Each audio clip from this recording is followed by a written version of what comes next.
Neutron নির্গত গ্যাসের আপেক্ষিক বেগ বেশি হলে ত্বরণ বেশি হবে। এটার অর্থ আপেক্ষিক বেগটা কি বোঝানো হচ্ছে? এই পিছন দিয়ে যে গ্যাসটা বের হচ্ছে সেটা পিছন দিকে সরে যাবে আর রকেটটা সামনের দিকে এগিয়ে যাবে। তাহলে এই পিছন দিকের বেগ আর রকেটের সামনের বেগ এই দুটোর বিয়োগফল কে বলা হবে আপেক্ষিক বেগ। নির্গত গ্যাসের বেগ যত বেশি রকেটটা তত দ্রুত সামনের দিকে এগিয়ে যাবে, এটা তো স্বাভাবিক, কারণ ধাক্কা তত বেশি হবে। মানে তুমি যদি রকেটের একটা ছবি অঙ্কন করেই দেখো, এখানে আমি এই জায়গাতেই দেখাচ্ছি যে এই যে ধরো রকেটটা উপর দিকে উঠতেছে, পিছন দিয়ে তোমার কি বের হবে? আসলে পিছন দিয়ে তো মূলত ধোঁয়া বের হবে নাকি? এই যে ধোঁয়া বের হবে, এই পিছন দিয়ে যখন এই ধোঁয়াটা বের হচ্ছে, এই ধোঁয়াটা যত দ্রুত বের হবে তত জোরে ধাক্কা দেবে কিন্তু বায়ুমণ্ডলের উপর, আর তত এটি অভিকর্ষ বলের বিরুদ্ধে খাড়া উপর দিকে উঠতে থাকবে। বায়ুমণ্ডলের এই স্তর পার হয়ে গেলে তখন সে যে গতি প্রাপ্ত হবে, ওই ভর বেগ প্রাপ্ত হলে তখন ওটা উপরের দিকে এমনিতেই উঠে চলে যাবে। এবং পৃথিবীর আকর্ষণ বলয়টা যখনই অতিক্রম করবে, যখন কতগুলো কক্ষপথের অবস্থানে যাবে, তখন এই রকেটটা নিজেকে ওই যারা ওখানকার চালক আছে তারা এটাকে কন্ট্রোল করে, অথবা পৃথিবীতে থেকে যারা ওদেরকে চালাচ্ছে তাদের মাধ্যমে কন্ট্রোল হয়ে এটি তখন ওই কক্ষপথে স্থাপন হয়ে পৃথিবীকে কেন্দ্র করে এটি ঘুরতে থাকে।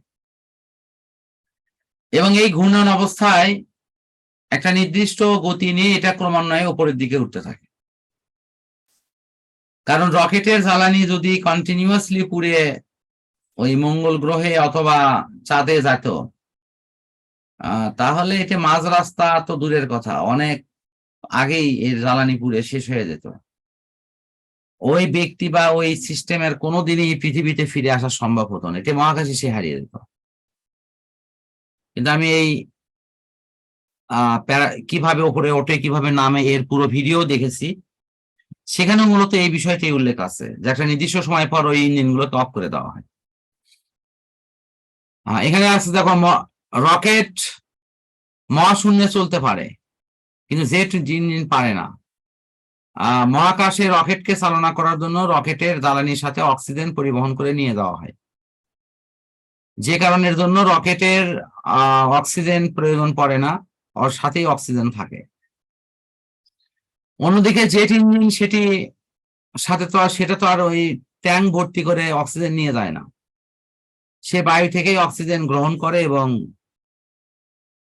ইঞ্জিনের যে ফুয়েল সেটিকে পোড়ায় শক্তি উৎপন্ন করে। এই কারণের জন্য জেট বিমানটা কিন্তু কখনোই বায়ু শূন্য স্থানে চলতে পারবে না। তো আশা করি মূল বিষয়টা বুঝতে পারছো। এখানে জেট বিমান খুব উঁচুতে ওড়ারও কিন্তু কারণ আছে। এর কারণটা হলো জেট ইঞ্জিনের পিছন দিয়ে যে গ্যাসটা বের হয়, এটা তীব্র বেগে জেট ইঞ্জিনকে সামনের দিকে যেতে সাহায্য করে। বায়ুর ঘনত্ব বৃদ্ধি পেলে এই সামনের দিকের ঘর্ষণ বল বৃদ্ধি পায়, ফলে কিন্তু এটা সহজে সামনের দিকে যেতে পারে না। এই কারণের জন্য কম ঘনত্বের এলাকা পাওয়ার জন্য জেট ইঞ্জিন কিন্তু খুব উঁচুতে উড়ে তারপর ওড়ে। মাঝে মাঝে দেখবা কিছু কিছু প্লেন চলতেছে, তার পিছন দিয়ে বিশাল একটা লম্বা রেখার মতো ধোঁয়া তৈরি হচ্ছে, এটা জেট ইঞ্জিনের। এটা কিন্তু সবগুলো না, এটা হ্যাঁ, এটা কিন্তু ও দূরে থেকে দেখতে মেঘের মতো দেখায় কিন্তু। জি স্যার। নিউটনের গতিসূত্রের সীমাবদ্ধতা। আমরা বর্তমানে পদার্থবিজ্ঞানের দুইটা মৌলিক শাখা চলে আসছে, একটি হলো তোমার কোয়ান্টাম বলবিদ্যা আর একটা হলো ক্লাসিক্যাল মেকানিক্স এবং কোয়ান্টাম মেকানিক্স। চিরায়ত পদার্থবিজ্ঞান, এই চিরায়ত শব্দের অর্থ হলো যেটা আগেও ছিল, এখনো আছে, বর্তমানেও ভবিষ্যতেও ইনশাল্লাহ থাকবে। এর পড়া, এর ক্যালকুলেশনের ধরনটা মানব মনের অনুভূতির সাথে সঙ্গতিপূর্ণ।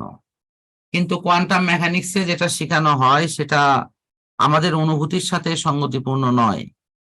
এটা নানাভাবে কিন্তু ব্যাখ্যা বিশ্লেষণ করে দেওয়া হয়, ফলে এটা ওই সিস্টেমের সাথে কিন্তু মেলে না।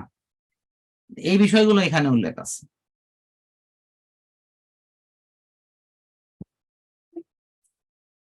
এরপর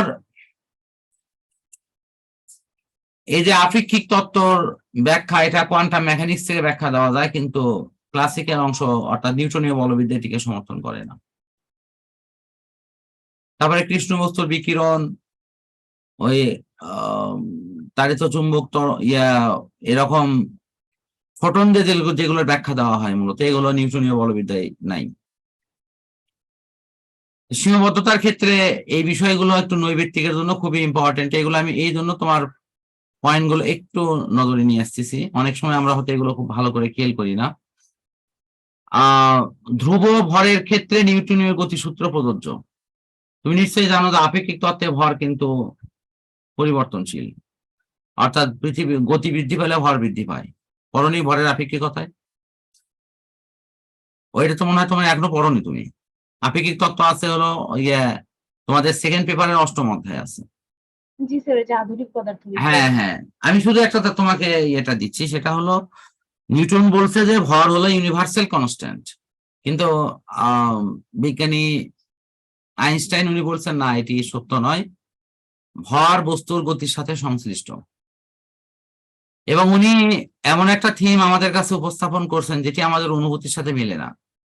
মনে করো তোমার বয়স এখন চলছে মেবি 16-র আশেপাশে, তো এখন তুমি যদি মহাকাশে যাত্রা করো এবং আলোর গতিতে যদি ছোট, তাহলে তোমার বয়স কখনো 16 থেকে 17 হবে না, যদি তুমি আলোর গতিতে ছুটতে পারো।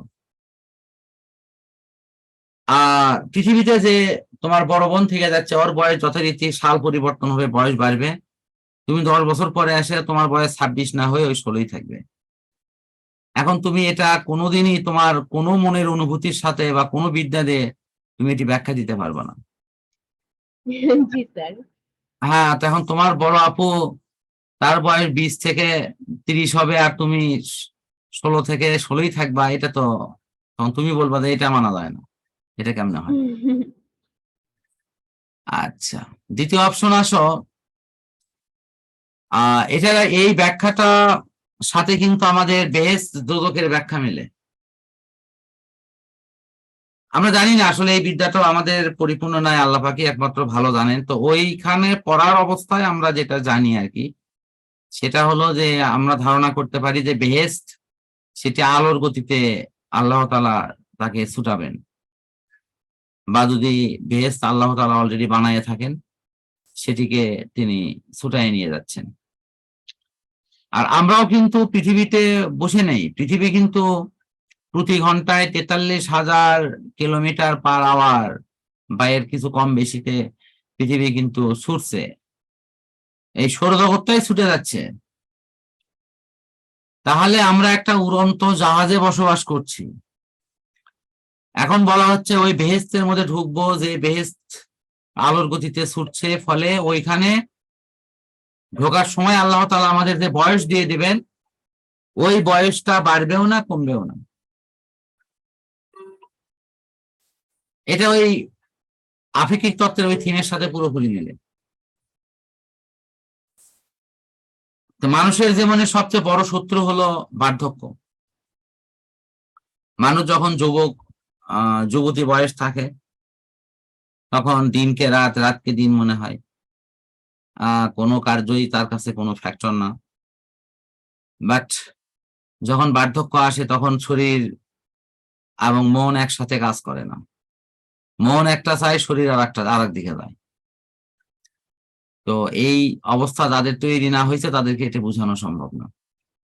ঠিক সেই কারণের জন্যই বেহেশতের মধ্যে আল্লাহ তাআলা যে সুখের নহর বহে দিবেন, এটি কোনো বার্ধক্য মানুষের সুখের নহর হতে পারে না। এই জন্য একটা নির্দিষ্ট বয়স, যেটি মেয়েদের জন্য আকর্ষণীয় বয়স হলো, এটা তো তাফসীর কারকেরা বলে 16, অর্থাৎ 16-র আশেপাশে, আর ছেলেদের জন্য এটি 28-30-এর আশেপাশে, মানে তাদের দেহের পরিপূর্ণতা আসে। অর্থাৎ এখন এই বয়সের ব্যাপারটা তো আমি আসলে কোরআন শরীফের কোথাও পাইনি, এই জন্য আমি ওই বয়সটা নিয়ে আসলে কথা বলি না। আমি এক্ষেত্রে আমাকে কেউ প্রশ্ন করলে আমি অ্যান্সার দেই যে যে বয়সটা ছেলেকে মেয়ের কাছে, মেয়েকে ছেলের কাছে উপযুক্ত আকর্ষণীয় মনে হয়, আল্লাহ তাআলা মেবি সেই বয়সটাই দিয়ে দেবেন, এবং এই বয়সটা কখনো আর চেঞ্জ হবে না, বরং উল্টোটা ঘটবে। প্রত্যেকবার একান্তে সময় কাটানোর পর তারা নতুন থেকে নতুন তরুণ পরস্পরের কাছে মনে হয়। এখন আসলে প্রবাহী বলবিদ্যার ক্ষেত্রে নিউটনের গতিসূত্র গুলো প্রযোজ্য নয়। ওখানে কিভাবে ওই ফ্লুইড, অর্থাৎ যেটা সপ্তম অধ্যায়ে পড়বা ফিজিক্সের, সেটা কাজ করে এটি নেই। নিউটনের গতিসূত্রগুলো বৃহৎ ভরের বস্তুর ক্ষেত্রে প্রযোজ্য। এটা ছোট ছোট ক্ষুদ্র ক্ষুদ্র ভর, পরমাণু, অণু, এগুলোর ক্ষেত্রে ওইভাবে প্রয়োগ করা যায় না। যে সমস্ত ভর কম, বেগ বেশি, সেই সমস্ত কণার আচরণ তরঙ্গ রূপে কাজ করে, এবং সেক্ষেত্রে এই সূত্র প্রযোজ্য নয়। আমি এর অর্থ বলতেছি এটি যে ফোটন কণা, এটার ভর অতিশয় নগণ্য কিন্তু বেগ অনেক বেশি, তখন এটি ফোটন কণা কিন্তু তরঙ্গের মতো আচরণ করে, এবং এই ফোটন কণার গতিশীলতার ক্ষেত্রে নিউটনের গতিসূত্র প্রয়োগ করা যায় না। বল ও ত্বরণের সমানুপাতিক অপশনগুলো এই নিউটনের ক্ষেত্রে প্রযোজ্য, এবং এই ত্বরণের মান সাধারণত একটা নির্দিষ্ট মানের কথা উল্লেখ আছে, যে এর চেয়ে কম ত্বরণের ক্ষেত্রে নিউটনের গতিসূত্রগুলো তার ভালো ফলাফল দিতে ব্যর্থ হয়েছে। অর্থাৎ যখন গতিটা খুবই স্লো, এখানে দেখো ত্বরণ এত মানে কি, দেখো 10⁻⁻10 মিটার পার সেকেন্ড স্কোয়ার, তার মানে গতিটা কিন্তু অনেক অনেক স্লো, তাই না? সেখানে কিন্তু এটি সম্ভব না। লাস্ট দেখো এখানে স্থির কাঠামোতে সম বেগে চলমান বস্তুর ক্ষেত্রে নিউটনের গতিসূত্রগুলো প্রযোজ্য, অন্যথায় নয়। এর মানে হলো এই জায়গাটা কিন্তু একটা স্থির কাঠামো, মানে যেমন আমি এখানে বসে আছি, এই জায়গাটা আমাদের কাছে আপাতত স্থির মনে হচ্ছে, তুমি যেখানে বসে ক্লাস করছো সেটাও স্থির মনে হচ্ছে। আর পরস্পরের সাপেক্ষে গতিশীল মানে তোমার দুইজন বন্ধু সাইকেল চালিয়ে একই সাথে একই দিকে যাচ্ছে, ওই ক্ষেত্রে সাইকেল এবং দ্বয় পরস্পর গতিশীল, কিন্তু এরা পরস্পরের সাপেক্ষে ধ্রুব বেগে গতিশীল। এইরকম ক্ষেত্রে তোমার নিউটনের সূত্র প্রযোজ্য, বাট অন্য ক্ষেত্রে আর হবে না। আমি আশা করি যে এই নিউটনের সূত্র নিয়ে মূল অপশনগুলো তোমার হয়তো নৈবেত্তিককে সলভ করতে সহায়তা হতে পারে, বিশেষ করে ভর্তির ক্ষেত্রে। মহাকর্ষীয় ক্ষেত্র, মহাকর্ষ বল যে ক্ষেত্রের মধ্যে ক্রিয়া করে মহাকর্ষীয় ক্ষেত্র। মহাকর্ষীয় ক্ষেত্রে একক ভরের বস্তু রাখলে এটি যে বল অনুভব করে সেটি মহাকর্ষীয় প্রাবল্য। এটা চুম্বকের বা বিদ্যুতের প্রাবল্য সংজ্ঞাও, একক ক্ষেত্র সংজ্ঞাও এটাও একই হয়ে থাকে, ওগুলো আলাদা কোনো সংজ্ঞা না।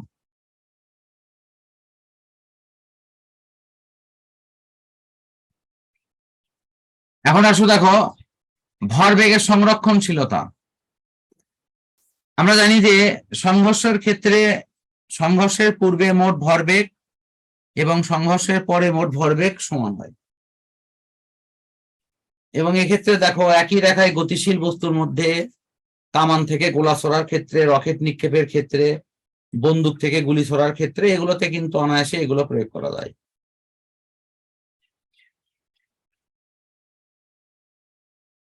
এখানে এগুলো উল্লেখ আছে।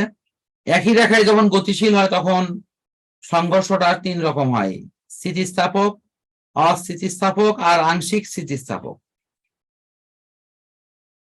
এই 3 ধরনের সংঘর্ষে ভরবেগের সংরক্ষণশীল সূত্রটা সমর্থন করবে, কিন্তু একমাত্র স্থিতিস্থাপক সংঘর্ষ ছাড়া বাকি সকল জায়গায় তোমার গতি সংরক্ষণশীল সূত্র ব্যবহার হবে না, বা ওইভাবে সরাসরি প্রয়োগ করা যাবে না, বা প্রয়োগ করলেও সেটি পূর্ণাঙ্গ রূপে কাজ করবে না। কামান থেকে গোলা ছোড়ার ক্ষেত্রে কামান ওই ইয়েতে ধাক্কা দেবে আর গোলাটা সামনের দিকে এগিয়ে যাবে। সাধারণত গোলাটা যে খোলকের মধ্যে থাকে, ওকে আঘাত করলে ওটা তখন আগুন ধরে যায়, এবং প্রচন্ড ধাক্কায় ওই গোলার ওই কাঠামোটা সামনের দিকে এগিয়ে যায়। রকেটের ক্ষেত্রেও ঠিক সেম, রকেটের প্রকোষ্ঠে যে জ্বালানিটা পোড়ানো হয় সেটা পিছন দিয়ে বের হয়, এবং ওই জ্বালানি সামনের দিকে রকেটকে যেতে সাহায্য করে। বায়ুমণ্ডলে যখন কোনো উল্কাপাত হয় তখন ওই উল্কাপিণ্ডগুলো বায়ুমণ্ডলে আসে ঘর্ষণে, এটা মানে জ্বালিয়ে শেষ হয়ে যায়, এবং আমরা সেক্ষেত্রে ভরবেগের সংরক্ষণ সূত্র এটি যে কোনো মুহূর্তে কাজ করলেও অন্যান্য অপশন গুলো কিন্তু সীমাবদ্ধতার কারণে করবে না। ঠিক আছে, আমার মনে হয় আজকে এই পর্যন্তই থাক। আমরা নেক্সট সময়ে এর পরবর্তী যে অংশগুলো আছে এগুলো নিয়ে ইনশাল্লাহ কথা বলবো।